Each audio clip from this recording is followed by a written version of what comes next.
દાહોદ જિલ્લામાં ભગવાન શ્રી જગન્નાથની 18મી ભવ્ય રથયાત્રા દાહોદ હનુમાનજી બજારના રણછોડરાયના મંદિરથી વહેલી સવારે શ્રી જગન્નાથજીની રથયાત્રા નીકળી હતી। દાહોદ શહેરના હનુમાન બજાર ખાતે આવેલા શ્રી રણછોડરાયજીના મંદિરે ભગવાન શ્રી જગન્નાથની 18મી રથયાત્રા માટે વહેલી સવારે દાહોદ જિલ્લાના સાંસદ જશવંતસિંહ ભાભોર, જિલ્લા પ્રમુખ સ્નેહલભાઈ તેમજ ધારાસભ્ય કનૈયાલાલ કિશોરી તેમજ જિલ્લા પોલીસ વડા જયદીપસિંહ ઝાલા તેમજ સુધીરભાઈ લાલપુરાવાલા તેમજ કમલેશ રાઠી, લલિત પ્રજાપતિ, બીજલભાઈ તેમજ અન્ય નેતાઓ રણછોડરાયજીના મંદિરે ઉપસ્થિત રહ્યા હતા। ભગવાન જગન્નાથની આરતી આ તમામ મહાનુભાવોએ કરી હતી। ભગવાન શ્રીની રથયાત્રાને આગળ વધારવા માટે શરૂઆત કરી હતી, પછી દોરડા વડે ભગવાનના રથને આગળ તરફ વધાવ્યો હતો અને યાત્રાની શરૂઆત થઈ હતી। ત્યાંથી નીકળી રથયાત્રા દાહોદના પડાવા થઈને સરદાર ચોકથી નેતાજી બજાર થઈ દોલતગંજ બજારમાં થઈને સાનીવાડી મામાના ઘરે વિશ્રામ માટે રોકાઈ હતી। પરત ત્યાંથી બપોરે નીકળી અને દાહોદના ગોવિંદનગર વિસ્તારમાંથી તળાવ થઈને માણેક ચોક વાળા રસ્તે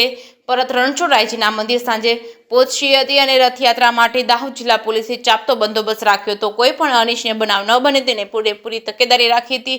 આ રથયાત્રામાં ઝાંખીઓ અને આકર્ષણનું કેન્દ્ર બની હતી। JK સિંહ ગુજરાતી સાથે નાગેશ્વર સિંહ, દાહોદ નગરમાં આજ રોજ 18મી ભવ્ય રથયાત્રા નીકળી છે, ત્યારે દરેક સમાજ આ યાત્રામાં જોડાઈને યાત્રાનું ભવ્યથી ભવ્ય સ્વાગત કર્યું છે।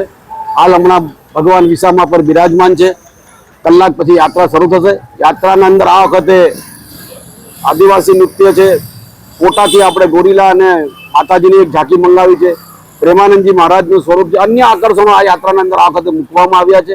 એટલે તમામ ભક્તો યાત્રામાં જોડાય અને બધા આકર્ષણોનો લાભ લે। ફરી એકવાર જય જગન્નાથ।